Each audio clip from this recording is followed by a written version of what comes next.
Lina. O, pagkain mo.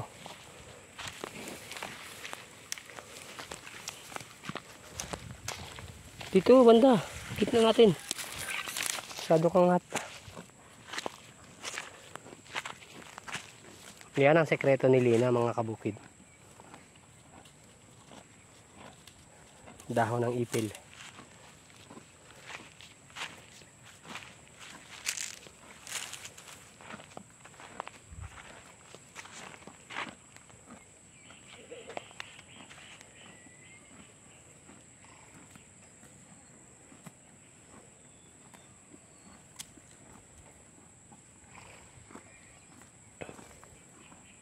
Kaya pala ganyan kalaki yung katawan niya.